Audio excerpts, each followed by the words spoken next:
ایک دور دراز کے گاؤں میں ایک حکیم چلتا پھرتا کہیں سے آ نکلا اور اپنی دکان بنا کر بیٹھ گیا۔ اس گاؤں کے لوگوں کو علاج معالجے کی سہولت میسر نہ تھی، اس لیے اس کا کام خوب چل نکلا۔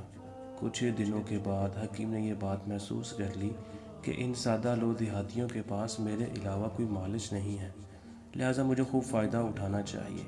اب جیسے ہی کوئی گاہک اس کے پاس آتا، حکیم اس سے خوب پیسے بٹورتا اور دوا کے نام پر اس کو میٹھی گولیاں کوٹ کر دے دیتا۔ دیہاتیوں کا چونکہ اس پر یقین بن چکا تھا، اس لیے ان میں اکثر کو آرام بھی مل جاتا تھا۔ کرتے کرتے حکیم نے بہت سی مال و دولت جمع کر لی۔ گاؤں میں ایک چالاک عورت رہتی تھی جس کو سارے گاؤں والے ماسی ہی کہتے تھے۔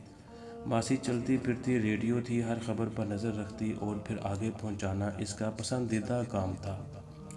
ماسی کی شروع سے ہی حکیم پر گہری نظر تھی، وہ جانتی تھی کہ یہ کوئی حکیم نہیں بلکہ فراڈیہ ہے جو حکیم بن کر لوگوں کو لوٹتا ہے، لیکن اس کو حکیم کے خلاف کارروائی کرنے کا کوئی موقع نہیں مل رہا تھا۔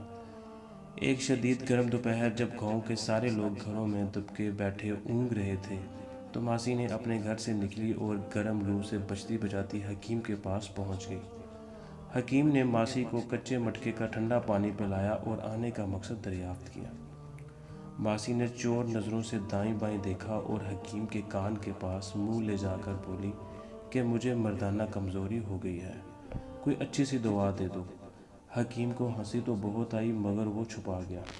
پہلے تو اس نے سوچا کہ ماسی کو بتا دیں کہ یہ بیماری عورتوں کی نہیں بلکہ مردوں کی ہے، لیکن پھر اس پر حسب معمول لالچ غالب آ گیا۔ اس نے ماسی سے کہا کہ آپ فکر نہ کریں، دوا ہے تو مہنگی لیکن آپ کو 1 ہفتے میں فرق پڑ جائے گا۔ حکیم نے دوا کی پڑیا بنا کر ماسی کو دے دی اور جب پیسے طلب کیے تو ماسی نے کہا میرے پاس تو پیسے نہیں ہیں، تم میرا ایک کانٹا رکھ لو، یہ ایک خالص سونے کا ہے۔ حکیم کے تو مزے لگ گئے، اس کو سوچ سے دگنا زیادہ پیسہ مل گیا تھا۔ جیسے ہی ماسی دوا لے کر دکان سے باہر نکلی، حکیم اس کی بیوقوفی پر بہت دیر تک ہنستا رہا۔ جو مردانہ بیماری بتا کر مفت کی دوا سونے کے ایک کانٹے کے بدلے میں لے گئی تھی، مگر ماسی تو اپنے نام سی تھی۔